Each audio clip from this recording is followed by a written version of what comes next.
Hello guys, लेकर आ चुका हूं आपके लिए another video of PYQs. Chapter है आपका माइक्रोब्स इन ह्यूमन वेलफेयर। इसमें ज्यादा क्वेश्चन तो नहीं है, लेकिन जो क्वेश्चन करवाऊंगा एक बार ईमानदारी से उसे कर जरूर लेना, ठीक है, क्योंकि इससे बाहर क्वेश्चन बन ही नहीं सकते। पहला question, how does addition of a small amount of curd to fresh milk help in the formation of curd? Mention a nutritional quality that get added to the curd. इस टाइप से ये question आया था 2010 में, ठीक है। और उसी से पहले एक साल पहले आया था आपका question, explain the change that fresh milk undergoes when a small amount of curd as starter is added to it and kept as a suitable temperature. Simple सी बात कह रहा है भाई, दही बनती कैसे है, और दही मतलब अगर आप मान लो थोड़ा सा दही हमने किसी मिल्क में ऐड करा तो दही कैसे बन जाती है और उसका क्या फायदा वो बताना है। तो आपके सामने आंसर लिखा पड़ा, कैसे लिखना है? When a small amount of curd as a starter is added to the fresh milk, millions of lactic acid bacteria यानी LAB present in the starter grow in milk and convert it to the curd। देखो, जो दही होती है ना, दही के अंदर बहुत सारे लैक्टो एसिड बैसिलस होते हैं, ठीक है, यानी लैब बैक्टीरिया होते हैं, माइक्रोब्स होते हैं, जो क्या करते हैं, दही मतलब दूध से है ना दही में कन्वर्ट होना स्टार्ट कर देते हैं, ठीक है भाई। During this process acids are produced by LAB. अब जो लैब था, लैब एक ग्रुप है पूरे बैक्टीरिया का जो क्या करता है, एसिड प्रोड्यूस करता है, और वो एसिड क्या करता है, कोगुलेट कर देता है, coagulate and partially digest the milk protein. देखो, अगर कोई पूछे ना कि दही कैसे बन रही है, मैंने बताया कि छोटा सा जो आपने इनोकुलम लिया ना, इनोकुलम यानी स्टार्टर एज अ आपने कर्ड लिया, उस कर्ड के अंदर बहुत सारे लैक्टो बेसिलस जो होते हैं पाए जाते हैं, और वही क्या करते हैं, वो एसिड रिलीज कर रहे होते हैं, और उस एसिड से क्या होता है, मिल्क है ना कन्वर्ट हो रहा होता है किसमें, आपके दही में। कैसे? मिल्क का कोगुलेशन होता है और पार्शियल डाइजेशन हो रहा होता है उसके मिल्क का प्रोटीन का, ठीक है भाई, याद रखना। देन लैब क्या है, लैब इंक्रीज कर देता है विटामिन B12। अच्छा, दही क्यों खानी चाहिए भाई? दही जो है ना आपका प्रो विटामिन होता है, याद रखना, दही जो है आपका प्रो विटामिन होता है। अब ये क्या होता है, याद रखना कि ये आपके लिए बहुत हेल्पफुल है, ठीक है, कहीं ना कहीं ना ब्लड की फॉर्मेशन जो होती है ना वो विटामिन B12 की वजह से होती है, ये कहीं ना कहीं एक फैक्टर होता है, तो इसलिए दही को खाना भी चाहिए, है ना। देन अगला क्वेश्चन देख लेते हैं। इस टाइप के क्वेश्चन देखो, दो क्वेश्चन मैंने खुद ही लिए हैं। ये वाला क्वेश्चन पिछले साल आपके सीबीएसई में आ रखा था बोर्ड्स में, तो देखो इस टाइप के क्वेश्चन बहुत आते हैं। आपको फंगस दे देंगे, माइक्रोब्स के टाइप दे देंगे, और आपको नेम दिया जाएगा और उनके कमर्शियल प्रोडक्ट दे देंगे, या फिर आपको ऑर्गेनिज्म के नाम दे दिए जाएंगे, उनके बायोएक्टिव मॉलिक्यूल के बारे में पूछा जाएगा, या यूज पूछा जाएगा। इनमें ना मतलब टेबल बना के दिया जाएगा और ABC करके आपसे पूछा जाता है, बस इतना सही है। इसके लिए आपको माइक्रोब्स अच्छे से याद होने चाहिए, उनके काम याद होने चाहिए, ठीक है। तो सबसे पहले कह रहा है कि फंगस है, उसका नेम दे रखा है यहाँ पर A, और पेनिसिलिन बनाता है। तो सिंपल सी बात है ना, पेनिसिलिन कमर्शियल प्रोडक्ट है, और पेनिसिलिन कौन बनाता है तो याद होना चाहिए, वो होता है पेनिसिलियम नोटेटम, ठीक है भाई, पेनिसिलियम नोटेटम होता है जो पेनिसिलिन बनाता है। देन क्या रहा है, एक बैक्टीरिया है जिसका नेम है एसिडोबैक्टर एसिटी, और वो एक कमर्शियल प्रोडक्ट बनाता है, तो वो याद रखना है एसिटिक एसिड। देखो एसिटी आ रहा है ना, एसिटिक, तो याद रखना एसिटिक एसिड। देन आपका थर्ड है, कह रहा है कोई सी है, कोई माइक्रोब है जो एस्परजिलस नाइगर, मतलब उस माइक्रोब का आपको यहाँ से साइंटिफिक नेम देना है, ठीक है, और यहाँ पर मतलब सॉरी उस का आपको टाइप बताना है क्या है वो, ठीक है, बैक्टीरिया है, वायरस है, ये क्या है, ठीक है, आपको साइंटिफिक नेम दे रखा है, सिट्रिक एसिड वो बनाता है, तो आपको याद रखना है वो क्या है, आपका फंगस है जो सिट्रिक एसिड आपको प्रोड्यूस करके देता है, ठीक है। वैसे भी एस्परजिलस नाइगर आपको याद होगा, एस्कोमाइसिटीज 11th क्लास। उसके बाद यहाँ पे दे रखा है ईस्ट दे रखा है जो कि आपका डी निकालता है एंड इथेनॉल बनाता है, तो आपको बताना है कि डी उसका साइंटिफिक नेम क्या है, तो इथेनॉल बना रहा है, ईस्ट है, तो ईस्ट का साइंटिफिक नाम क्या होता है, आपको पता ही होगा, सैक्रोमाइसिस सेरेबेसी, सामने आपके सैक्रोमाइसिस सेरेबेसी, ठीक है भाई। इसी टाइप से आपको अगला क्वेश्चन देखने मिलेगा, कह रहा है मोनस्कस परफ्यूरियस ऑर्गेनिज्म है जो बायोएक्टिव मॉलिक्यूल बनाता है ए, और उसका यूज होता है बी। तो मोनस्कस परफ्यूरियस, इसका जो बायोएक्टिव मॉलिक्यूल है वो है स्टैटिन्स, और ये क्या करता है, इसका क्या यूज है, याद रखना, ब्लॉक कोलेस्ट्रॉल लोअरिंग एजेंट। ये क्या करता है, ऐसा कोलेस्ट्रॉल लोअरिंग एजेंट की तरह काम करता है। उसके बाद कह रहा है आपको कोई सी ऑर्गेनिज्म है जो जिसका मॉलिक्यूल बनता है बायोएक्टिव डी, एंड देन वो एक यूजफुल कैसा होता है, एंटीबायोटिक की तरह। तो आपके सामने आंसर है भाई, पेनिसिलियम नोटेटम है, ठीक है, पेनिसिलियम नोटेटम जो कि क्या निकालता है, बायोमोलिक्यूल एक्टिव, मतलब आपका बायो एक्टिव मॉलिक्यूल क्या निकालता है, पेनिसिलियम बनाता है। उसके बाद आपको दिखेगा ई एंड साइक्लोस्पोरिन ए बनाता है, देन उसका यूज होता है एफ। तो आपको इसको फिलिंग द ब्लैंक्स ही है, ट्राइकोडर्मा, पॉलीस्पोरम और इम्यूनो सप्रेसेंट की तरह ये काम करता है। जब भी आपको ऑर्गन ट्रांसप्लांटेशन कराना होता है तो एज अ इम्यूनो सप्रेसेंट की तरह अपन यूज करते हैं किसको, किसको, ये है आपका साइक्लोस्पोरिन ए। ठीक है भाई। देन नेक्स्ट क्वेश्चन है, how is activated sludge produced during sewage treatment. भाई देखो इंपॉर्टेंट है, ये वाला क्वेश्चन इंपॉर्टेंट है, ये वाला क्वेश्चन, मतलब इस टाइप के क्वेश्चन आपके इंपॉर्टेंट होते हैं कई बार इस चैप्टर में से, जनरली यही क्वेश्चन बनता है और कुछ नहीं। कह रहा है how is activated sludge produced during sewage treatment. ठीक है, जब भी सीवेज ट्रीटमेंट होता है तो उसमें एक्टिवेटेड स्लज बनता कैसे वो। दूसरा कहना है explain how this sludge is used in biogas production, and ये जो स्लज बना है ये किस तरीके से बायोगैस बनाता है, तो वो आपको देखना है। देखो क्या कह रहा है, सबसे पहले आंसर देखेंगे, वंस द बीओडी, बीओडी यानी biological oxygen demand of sewage or wastewater is reduced significantly, the effluent is passed into the settling tank where the bacterial flocks undergo sedimentation and the sediment। और इसी चीज को अपन क्या कहते हैं, activation sludge कहा जाता है, मतलब एक्टिवेटेड स्लज कहा जाता है। ये डेफिनेशन आप याद कर लेना, अगर पेपर में आएगा ना, जनरली एसटीपी तो आपसे पूछा जाता है, सीवेज ट्रीटमेंट प्लांट, वहां पे भी आपको ये लिखना ही होता है, तो ये याद कर ही लेना। ठीक है, देन अगला question, a small part of the activated sludge is pumped back into the aeration tank। देखो जब सीवेज ट्रीटमेंट प्लांट करते हैं ना, वहां पे कुछ अमाउंट ऑफ एक्टिवेटेड स्लज हम वापस भेज देते हैं एरेशन टैंक के अंदर, ताकि ये प्रोसेस चलता रहे, है ना।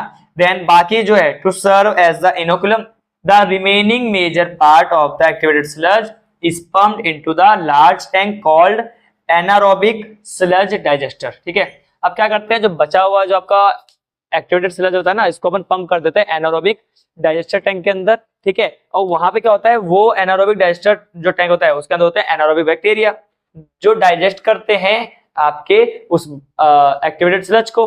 ठीक है, एंड वो क्या करता है, वहां से आपका स्लज से प्रोड्यूस होता है मिक्सचर ऑफ गैस, और वही मिक्सचर ऑफ गैस आपका बायोगैस होता है। ठीक है भाई, ये मोस्ट इंपॉर्टेंट क्वेश्चन है इस चैप्टर के। ठीक है, तो उतार लो और बता रहा हूं, तब तक आप इसे नोट करो आराम से।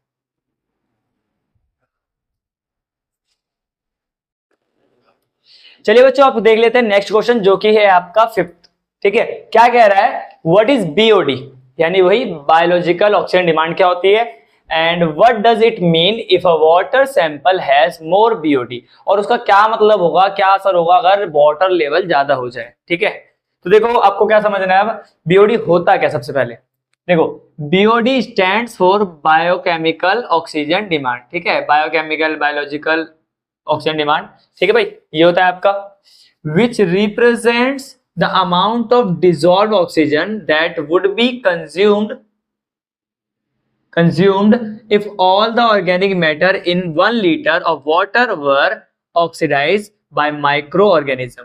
ठीक है, यानी कहना ही चाह रहा है कि ऑर्गेनिक मैटर जो आपका सीवेज था ना, उसके अंदर कितना ऑक्सीजन का डिमांड, मतलब ऑक्सीजन का लेवल बचा अगर, या फिर आपका पूरा ऑक्सीजन का लेवल जो है माइक्रोब्स के द्वारा कंज्यूम कर लिया गया है, तो उसके लेवल को अपन बीओडी कहते हैं। देखो साफ साफ लिखा है, and more BOD value means the water sample is polluted by organic matter. अगर जितना ज्यादा बीओडी होगा, देखो बीओडी का लेवल जितना ज्यादा, वो डायरेक्टली प्रोपोर्शनल है कि अभी भी आपका जो वाटर है वो ज्यादा पॉल्यूटेड है। ठीक है, और जितना ज्यादा ये आपका बीओडी कम होगा, इसका डायरेक्ट मतलब ये है कि उस 1 लीटर पानी के अंदर आपका जो पॉल्यूशन है वो खत्म हो गया, यानी सारा पानी ऑलमोस्ट क्लियर की तरफ, मतलब साफ हो चुका है। ठीक है, देन सबसे इंपॉर्टेंट क्वेश्चन जो चैप्टर में है वो यही है, 5 मार्क्स का, sewage treatment plant, primary secondary, ये पूछा जाएगा। Explain the different steps involve in the sewage treatment plant, sewage treatment before it can be release into the natural water bodies. ठीक है भाई, इसको शॉर्ट फॉर्म में एसटीपी भी बोलते हैं, सीवेज ट्रीटमेंट प्लांट को एक्सप्लेन करो। तो देखो, देयर इज 2 ट्रीटमेंट मेथड, है ना, यहाँ पे 2 ट्रीटमेंट मेथड होते हैं, एक होता है आपका प्राइमरी ट्रीटमेंट, दूसरा होता है सेकेंडरी ट्रीटमेंट। प्राइमरी ट्रीटमेंट के अंदर क्या करते हैं अपन, जो भी है ना बड़े बड़े लार्ज या स्मॉल आपके पार्टिकल्स होते हैं जो डायरेक्टली ऐसे ही आप हटा सकते हो, तो उसको प्राइमरी में, मतलब प्राइमरी में उसको करा जाता है, मतलब सेटलमेंट किया जाता है। जैसे कि देखो प्राइमरी ट्रीटमेंट या दूसरा नाम उसका होता है फिजिकल ट्रीटमेंट। प्राइमरी ट्रीटमेंट या उसका सेकंड नेम होता है आपका फिजिकल ट्रीटमेंट। इसमें क्या करते हैं, removal of small and large particle. इसमें क्या कर लेते हैं, जो भी वाटर कंटेंट था ना, म्युनिसिपल वाटर जो होता है अपना, उसमें से स्मॉल एंड लार्ज पार्टिकल्स को रिमूव कर लिया जाता है। Floating debris is removed by sequential filtration, यानी सिक्वेंशियल कुछ फिल्ट्रेशन होता है जिसके थ्रू या फिजिकल मेथड के थ्रू क्या करते हैं अपन, जो भी कचरा जो डायरेक्टली उठा सकते हैं वो उठा लिया जाता है। उसके बाद देन ग्रीट यानी ग्रीट क्या होता है, सॉइल और स्मॉल पेबल्स होते हैं, वो क्या करते हैं, रिमूव किए जाते हैं from sedimentation in settling tank. ठीक है, अब क्या करते हैं, जो ग्रीट होता है, ग्रीट को अपन रिमूव कर लेते हैं। कहां से करते हैं, ये सेडिमेंटेशन टैंक या सेडिमेंटेशन मेथड से होता है। ठीक है, आपने देखा होगा कि अगर आप पानी के अंदर पत्थर कंकड़ है तो उसको थोड़ी देर के लिए छोड़ दो तो वो पत्थर कंकड़ बैठ जाते हैं नीचे की तरफ। ठीक है, अब वो जो बैठ जाता है ना नीचे, फर्श पे जो बैठ जाता है, जमा हो जाता है, एक्यूमुलेट हो जाता है, उसको अपन कहते हैं प्राइमरी स्लज। देखो यहाँ पे लिखा पड़ा है, उसे अपन क्या कहते हैं, प्राइमरी स्लज। और जो पानी ऊपर फ्लोट कर रहा होता है उसे कहते हैं इफ्लुएंट। ये लिखा पड़ा है, सुपरनेटेड इज इफ्लुएंट। ठीक है, फिर इस इफ्लुएंट को अपन भेज देते हैं कहां पर, transfer into secondary treatment plant या सेकेंडरी ट्रीटमेंट टैंक में। ठीक है भाई, तो ये करते हैं। देन यहां से आपका पूरा सेकेंडरी ट्रीटमेंट स्टार्ट हो जाता है। क्या होता है इसमें, primary effluent pass into large aeration tank with constant mechanical agitation and air supply. यानी क्या होता है, एक टैंक होता है जिसके अंदर अपन क्या कर रहे होते हैं, कॉन्स्टेंटली उस वाटर को घुमा रहे होते हैं और एयर का सप्लाई कर रहे होते हैं वहां पर। ठीक है, उसके बाद useful aerobic microbes grow rapidly and form floc. जैसे कि आपको पता है म्युनिसिपल वेस्ट वाटर जो होता है ना, उसके अंदर एरोबिक एनारोबिक बहुत टाइप के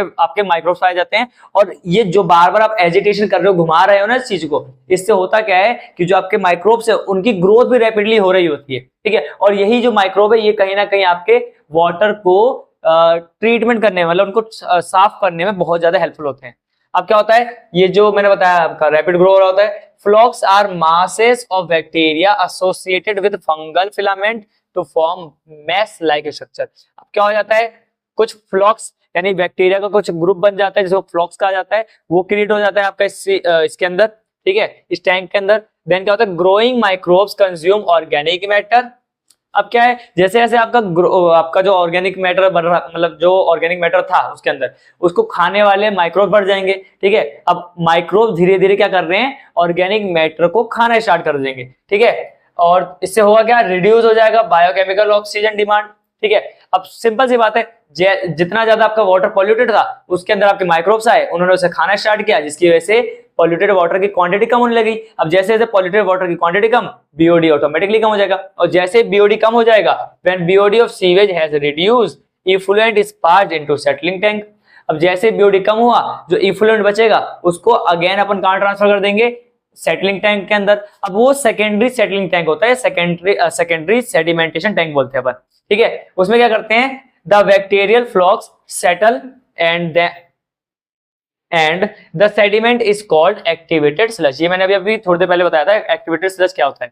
ठीक है, क्या होता है, जैसे ही मतलब बीओडी कम हुआ तो क्या होगा, आपका इफ्लुएंट भेजा जाएगा कहां, आगे वाले टैंक के अंदर। ठीक है, आगे वाले टैंक में क्या होगा, जो फ्लॉक्स था वो फ्लॉक्स फिर से नीचे के बॉटम पे एक्यूमुलेट होना स्टार्ट हो जाएगा, उसको अपन कह देंगे एक्टिवेटेड स्लज। एंड बाकी उसी एक्टिवेटेड स्लज का कुछ पार्ट अगेन भेजा जाएगा एरेशन टैंक के अंदर, और बाकी का बचा हुआ पार्ट भेजा जाएगा आपका एनारोबिक डाइजेस्टर टैंक के अंदर, जो कि मैं अभी आपको समझा चुका हूं। तो इस तरीके से पूरा का पूरा अपना जो वाटर है क्लीन या क्लियर साफ किया जाता है, ताकि उसको रिवर में या वाटर बॉडीज के अंदर भेजा जा सके। लेकिन अगर आपको अभी भी इसे पीने लायक बनाना होता है तो इसका टर्सरी ट्रीटमेंट किया जाता है। देन इसको फिर अब घरों के अंदर पानी के रूप में या फिर कंज्यूम करने के लिए यूज किया जाता है। ठीक है बच्चों, तो ये आपके मोस्ट इंपॉर्टेंट पीवाईक्यूज हैं जो इस चैप्टर से जनरली पूछे जाते हैं, और सबसे ज्यादा इंपॉर्टेंट तो आपका ये वाला 5 मार्क्स पे ये आने के चांसेस ज्यादा होते हैं। ठीक है, तो ये करके जाना, मे बी पॉसिबल कि इस बार भी आपको देखने को मिल जाए। ओके, तो यही था हमारा ह्यूमन एंड वेलफेयर के ऊपर इंपॉर्टेंट टॉपिक। तो इसको आराम से इसकी प्रैक्टिस करो, अपन मिलते हैं नेक्स्ट वीडियो में।